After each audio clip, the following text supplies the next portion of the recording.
When Putin amassed his largest arsenal in decades, Ukraine didn't rush to strike. It waited, calculated, and then erased everything that followed.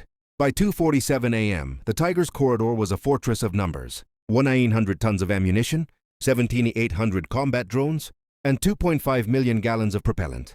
An entire offensive stored beneath 30 ft of reinforced concrete. Russia believed it was untouchable. Its defenses sealed behind a 6-layer S-400 grid valued at over 1 billion. But what Moscow saw as strength, Kiev saw as signal noise. In the shadows of that empire, 12 Ukrainian operators moved like static. Between the frequencies, equipped with nothing louder than carbon rafts, fiber optic cables, and patience measured in heartbeats. What came next wasn't a conventional assault. It was an execution written in code, a countdown disguised as silence. Because when every radar was watching the sky, Ukraine was already rewriting the ground beneath it. 2:47 a.m. Alarm shatter the calm inside the turret's command bunker. Screens flare, white metal hums, and in that single second, everyone believes the threat is already over. A Ukrainian drone 6 ft long, flying just 50 ft above ground at 90 mph cuts through the radar grid. The S-400 answers with thunder. A missile worth 3.2 million ignites, slicing upward at 9 times the speed of sound. On the monitors, the drone becomes a falling constellation fragments, raining down over the Cuban wetlands.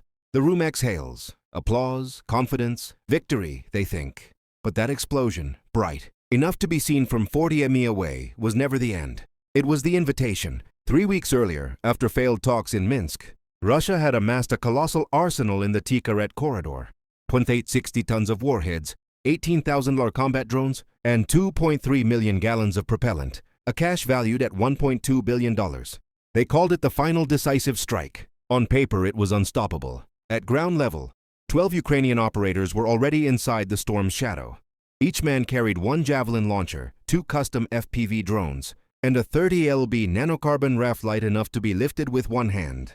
Their navigation line, a fiber optic tether, no thicker than a human hair, could transmit data faster than 12 gigabits per second, immune to jamming or noise. While the S-400 spent 8.5 million firing at Decoys, those 12 shadows moved less than 1 mile every 8 minutes, tracing the swamp with surgical patience.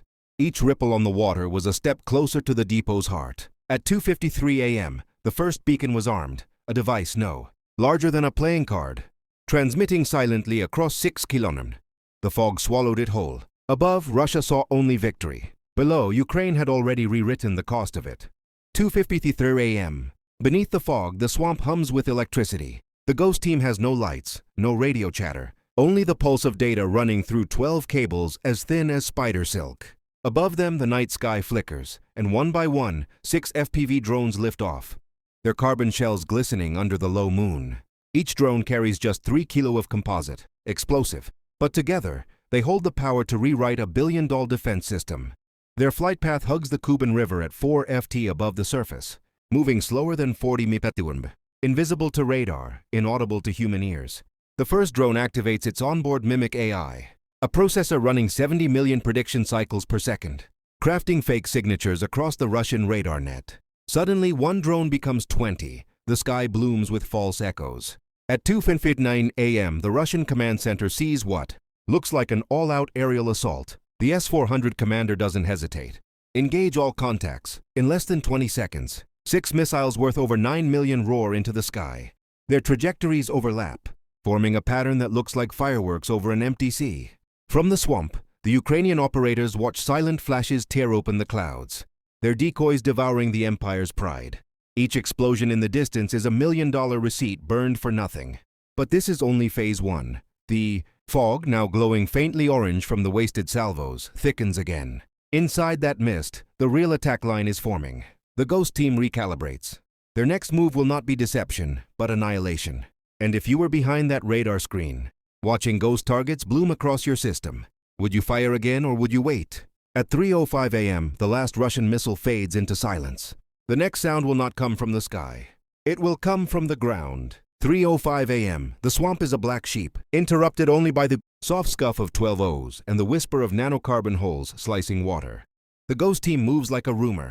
12 operators on rafts that weigh less than 30 lb each, sliding across a mile of reed and mirror, never more than a stone's throw from the depot they intend to unmake.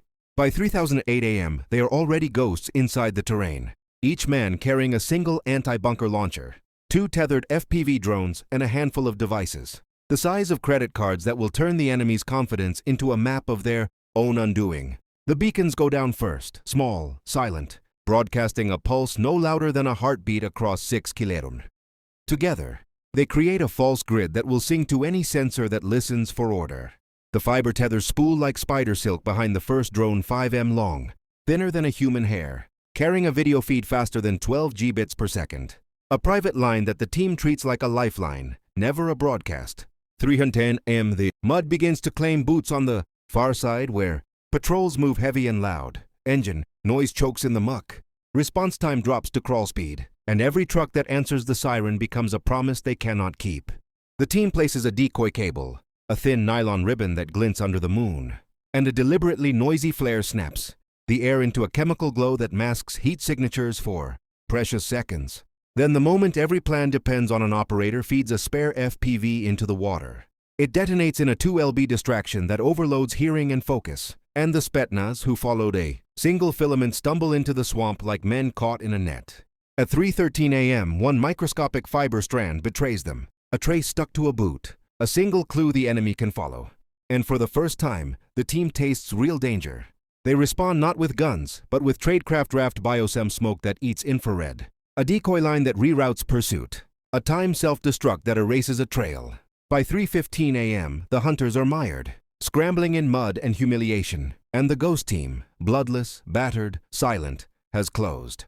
The ring around the depot's heart, ready to hand the night its final verdict. 3:15 a.m., the swamp erupts in motion. 10 Spetsnaz operators, soaked and furious, crash through the reeds, their boots dragging through knee-deep mud. They followed a thread of glass, a fiber strand no thicker than a hair, believing it would lead to victory. Instead, it leads them straight into a battlefield designed by silence. The first countermeasure activates before the Russians even see their prey. A biosmoke charge bursts open a capsule no larger than a soda can, releasing a dense cold mist laced with metallic vapor. Within seconds, infrared vision becomes blind. Thermal scanners register only static. The swamp itself has become an invisibility field. 316 m. The ghost team executes what their manuals called digital mimicry. One operator unspools a 30-meter nylon decoy line, bright enough to reflect under night optics leading deep into the wetland.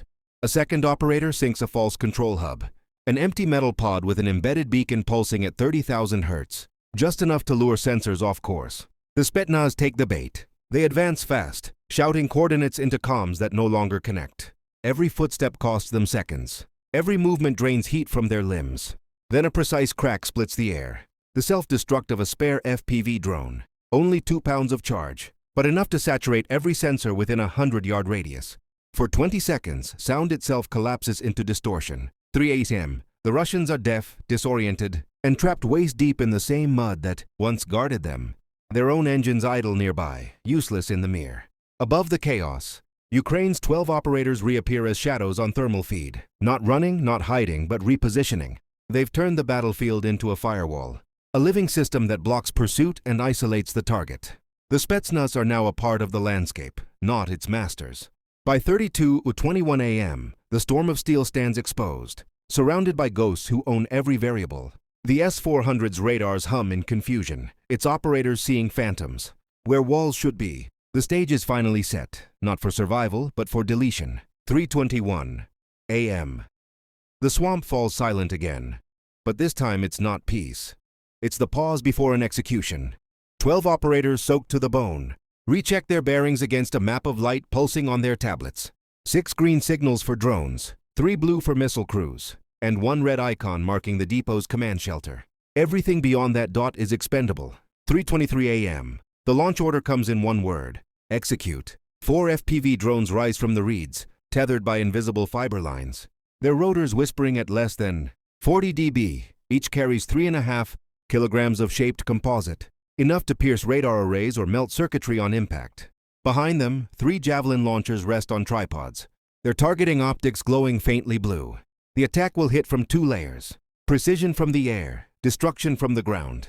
The FPVs accelerate to 115 mm/h, hugging the tree line before banking toward the depot's gravestone radar cluster. 4 panels worth nearly $40 million. The eyes of the S-400 system. Within 20 seconds, the first array sparks white, a brilliant flash that turns its carbon fiber frame into molten webbing.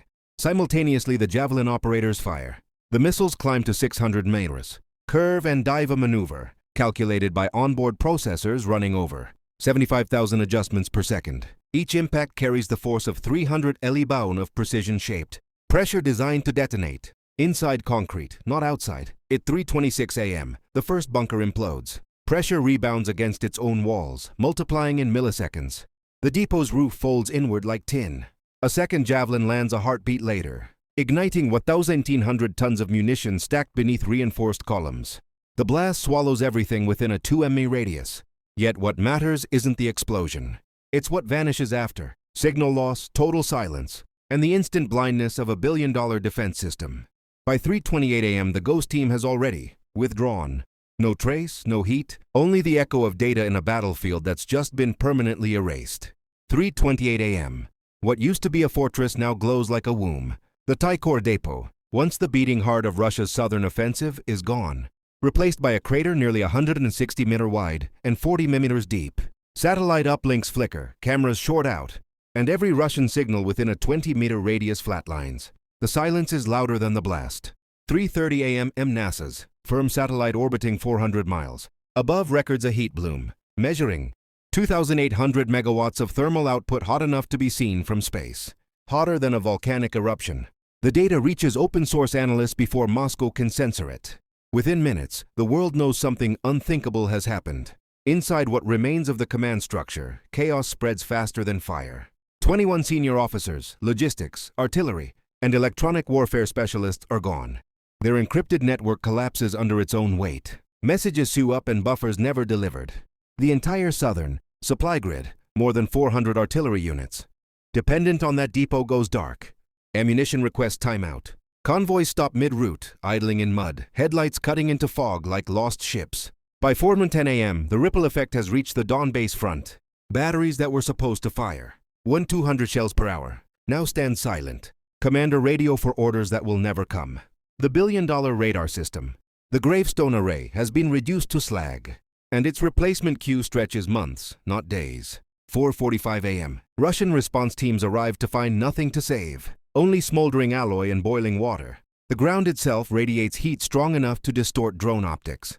Above them, the thermal plume still climbs past 30,000 FT, twisting like a signal no one can decode. By dawn, the battlefield has reverted to silence. The Ghost team is gone. The depot is history. And somewhere in that silence, a simple equation remains: 12 people, less than $900,000 in total cost, and an entire offensive erased from the map. By dawn, the smoke has thinned, but the damage keeps multiplying like corrupted code spreading through a network. The explosion at Tikhoretsk didn't just erase a depot. It rewrote the entire southern command structure. Within the first 72 hours, every connected system begins to fail. At 6 a.m., the artillery front goes silent. Over 460 guns across Donetsk and Luhansk receive no targeting updates. Ammunition requests loop endlessly in servers that no longer exist. Each unacknowledged ping is a digital tombstone. By noon, fuel convoys halt along the M14 highway. Satellite footage shows more than 130 trucks stranded in fog, each carrying thousands of gallons of aviation fuel meant for air bases that are now offline. The average delay once 15 minutes has stretched past 48 hours. Russia's war machine isn't pausing, it's buffering. That evening, the Kremlin's internal logistics feed, a closed system running on encrypted military fiber, registers a total network loss of 63%. Repair teams are dispatched, but their communication relays are routed through the very hub that no longer exists. The numbers cascade downward. Artillery fire rate drops by 70%. Drone reconnaissance output falls from 500 sorties a day to fewer than 50. Each missing link feeds the next collapse, until the southern corridor, once powered by excess, is ruled by absence. 3 days later, US and European satellites confirm what Moscow refuses to say. A thermal scar still glowing under the clouds. 52 megawatts of residual heat bleeding through the soil. The shape is unmistakable. A crater that used to be control, and in that silence lies the new arithmetic of war. 12 operators, 6 drones, 3 missiles versus a billion-dollar empire brought to its knees. In an age where nations measure strength in tons of steel and lines of code, Ukraine had just proven one truth. That intelligence, not inventory, defines power. By the time the sun climbed over the black soil plain, the battlefield had already gone quiet. No smoke. No signals, just a crater where arrogance used to stand. What began as 12 shadows in a swamp ended as a digital extinction event, erasing billions in firepower without a single broadcast or boast. Ukraine hadn't just destroyed a depot, it had dismantled the myth of invincibility. War, once measured in tons of steel, now turns on seconds of silence.